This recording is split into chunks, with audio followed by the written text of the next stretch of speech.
everyone, Squee913 here. How's it going? I hope you're doing well, and welcome to another edition of Thoughts Behind the Wheel.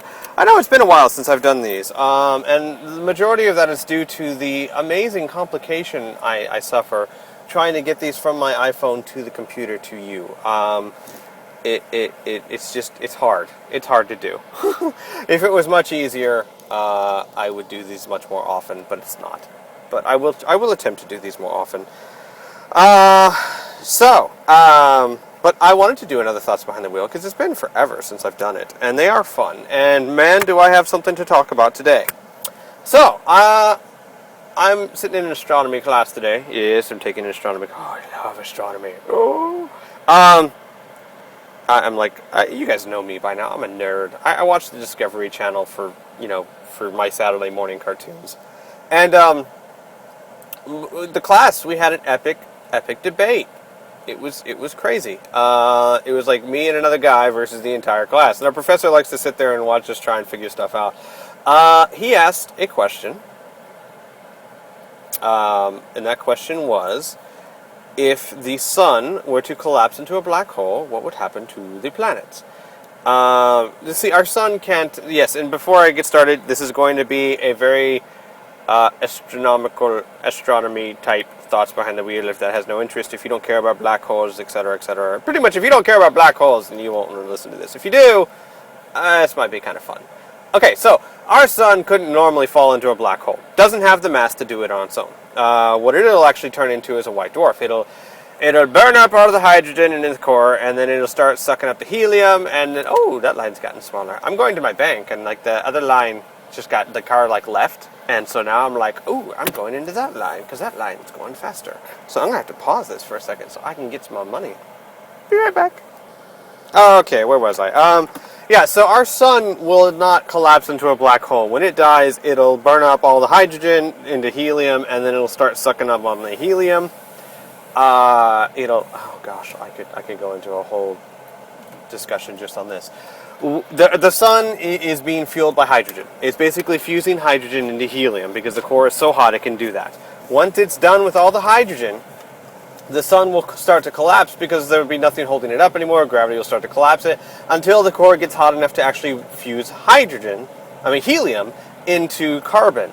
And when that happens, that's when you get the red giant. Everyone talks about when the sun starts to die, it'll actually get much bigger and turn into a red giant. That's because it'll start burning helium, and that'll actually give it like an extra boost of power, which will make it bigger for a short period of time. Eventually, though, after a couple 100 million years, it will collapse because it can no longer burn any. It's done with the helium, and it just doesn't have the mass to then fuse carbon into something else, which is, I think, magnesium. I don't really remember my chart tables that well. I think it's magnesium or neon. No. Carbon into magnesium, oxygen into neon? I think so. I know, okay, hang on. I might need help with that. I know, okay, 4 hydrogen makes 1 helium. 4 helium makes 1 oxygen, and 3 helium makes 1 carbon. And then I think 4 oxygen, or a certain number of oxygen makes neon, and then a certain number of carbon makes magnesium. And then after that, I think they fuse into iron. And that's the farthest a star can go, because once you fuse things in that. Anyway, I'm sorry, I'm getting way too technical. This stuff actually fascinates me, which is odd, because I'm really horrible at chemistry. But in any case, the point is, the sun will collapse because it'll have no more fuel left that it can burn. It doesn't have the mass to get hot enough to start fusing start fusing carbon into anything else. And so it'll collapse. And it'll collapse into what we call a white dwarf, which is basically just a diamond the size of the Earth. I kid you not, it's literally a diamond that's the size of the Earth. So, I know the women are swooning, but try fitting that thing on a ring. And then it'll spend out the rest of its days just dissipating its heat until forever.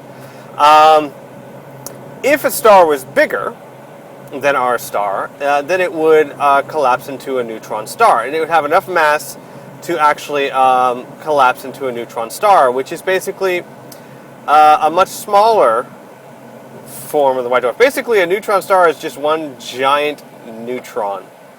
That's going to get confusing. Anyway, look, I'm not going to go into the details. It collapses into a neutron star, which is an incredibly dense object that's really dense. If it's bigger than that, then the mass will collapse even more into a black hole. Oh gosh, there's so many things I want to talk about because I want to explain everything so thoroughly. Why does our sun only collapse into a white dwarf? Why doesn't it collapse any further? Well, that's because electrons don't like to be close to each other, and they like to push away from each other. So eventually, there's the electrons will stabilize because it'll push outwards, gravity will push inwards, and you reach an object about the size of the Earth. Well, if it had more mass, then it could actually push those electrons together and fuse them into neutrons, so it collapses even further. But then the neutrons don't like to be next to each other, so they also kind of push against gravity and create a neutron star. But if there's so much mass beyond that point, then even the neutrons can't keep gravity at bay, and gravity will actually make it collapse even further, and it'll collapse into a black hole. I'm sorry if you didn't understand that. I can explain in much more detail later on, but not now because it'll bore the hell out of some people. Anyway, it'll collapse into a black hole. Now, which is basically it collapses into a singularity from which light can't escape. Now, what people seem to think is that when something collapses into a black hole, it turns into an enormous sucking machine that just sucks everything in its path and becomes like a giant cosmic vacuum cleaner. And that's not really the case. If our sun were to collapse into a black hole, which, like I said, it couldn't on its own, but if an outside force affected it, it could. Any object can turn into a black hole. Your monitor you're staring at right now, if compressed to what they call the Schwarzschild limit, if it was compressed into a dense enough, small enough package, it would then collapse into a black hole. Anything can do this. So if some outside force affected our sun and made it collapse into a black hole, most people seem to be of the impression, especially in my class, that black hole would then suck up the entire solar system into its depths, and then we would all face a black hole execution. And that's not true. That's not the way it works. It doesn't work like that. The truth is, what would happen is the planets would get colder because there's no sun anymore, and that's about it. They would maintain their same orbits, and they just keep doing what they do. Why? Because the black hole doesn't exert any more gravity than the sun did on these objects. You have to understand the way a black hole works, or the way gravity works in general. Yes, the black hole has a certain point where light can't escape, the event horizon, but that event horizon is small and compared to what the object used to be. And the thing is, gravity gets stronger the closer you get to the center of the object. Let me put it this way. The Earth is the size of, the Earth. I don't really know how else to say it. But you know how big the Earth is. And the Earth has a certain amount of mass, which gravity pulls on us. And we're sitting on the surface of the Earth. And that's how far, what you feel every day when you wake up is how much the mass of the Earth pulls upon you at this distance from its center. Because if you think about it, you're pretty far away from the center of the Earth. You're like hundreds, maybe thousands of miles. I don't really know how many miles to the center of the Earth, but quite a good ways from the center of the Earth. And so the pull of gravity upon you is not really that great. Now, if I were to take the Earth and crush it down into the size of a marble, but you didn't move. In other words, you're sitting right there in your chair. I basically take the ground beneath your feet and crush it all into the size of a marble, but you don't move. You're not going to feel any difference in gravity. You're going to weigh the same you did. Even though the Earth is now much smaller and denser, it doesn't matter because you're still the same distance from the center. So gravity's pull has the same pull. Now, where it becomes different is that now that it's only the size of a marble, you can now travel much closer to the center of the Earth. Why? Because there's no surface stopping you. You can just start walking towards the center. And as you walk closer to the center, gravity will become stronger. That's all a black hole does. If our sun, as massive as the sun was, were to collapse into a tiny black hole, a singularity, you wouldn't feel any difference in the gravitational pressure. However, you can now go much closer to the center of the sun than you could before, because before you would have run into the sun and burnt to a crisp or made muffins, depending on, what you prefer. And now that you can walk much closer to the center of the sun, gravity is much stronger.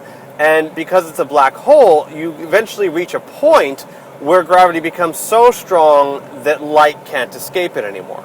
Okay? But it doesn't mean that a black hole now has much more force than it did before. It doesn't. It has the same amount of mass, and therefore it has the same amount of gravitational pull. To put it this way, there were a bunch of people, I don't know how many of you read about it. There's a great article, or a great debate, I don't know, a couple of years ago, whenever it was.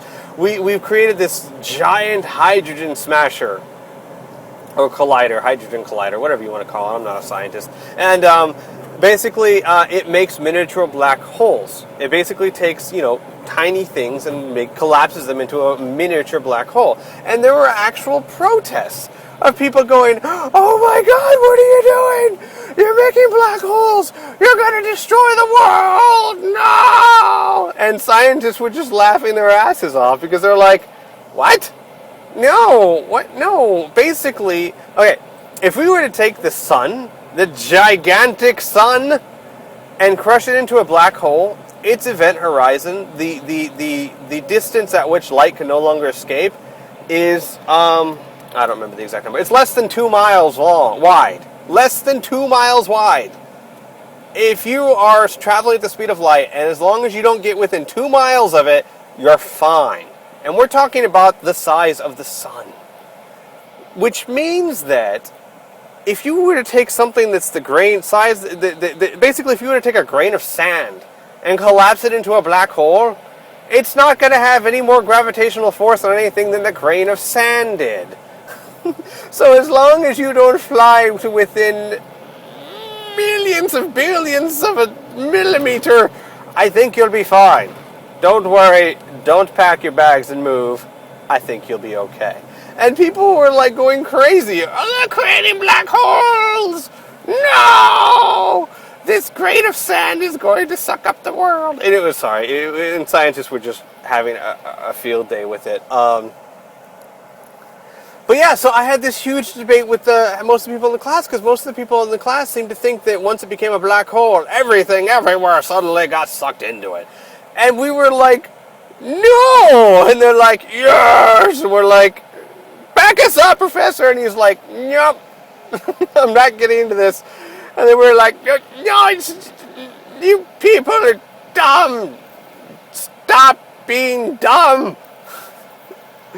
And eventually the professor did back us up. But yeah, I was actually surprised that so many people, not surprised. So surprised that so many people in an astronomy class didn't feel that way. I mean, if you actually had originally thought, "Oh, well, it's a couple of planets," you can't really be blamed for it per se. Because the way Hollywood and fiction and stuff portray black holes, that's kind of the impression you get from it. It's just a massive vacuum cleaner.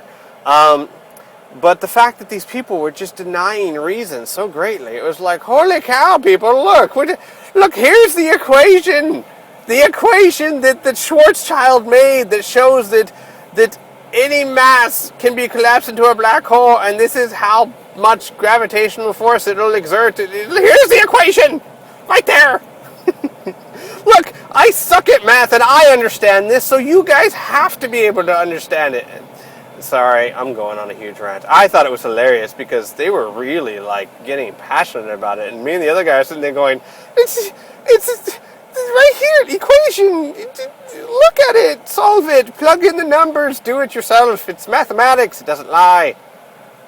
And guys, I suck at math. I really do. I am horrible. The adding and the minusing and the stuff. I understood it. Yeah, so that was fun. I'm sorry if I confused a lot of you guys. Hopefully I was able to explain it. It's a very confusing topic, and I can explain it much better. It would just take a lot more time. Here's a question though, because I actually do find astronomy absolutely fascinating. I love astronomy, and I know a crap ton about it because I love it. If you have any astronomy questions, go ahead and leave them in the comments, and I will do my best to discuss them. If I don't know the answer, then I will probably be interested enough to go find out the answer and then tell you. And then maybe that'll be my next Thoughts Behind the Wheel. On the other hand, if that was incredibly boring to you, then tell me, and then I'll make Thoughts Behind the Wheel about something else next time. Alright? Alright. Bye, everyone. Ta-ta, ciao. Gotta turn this thing off.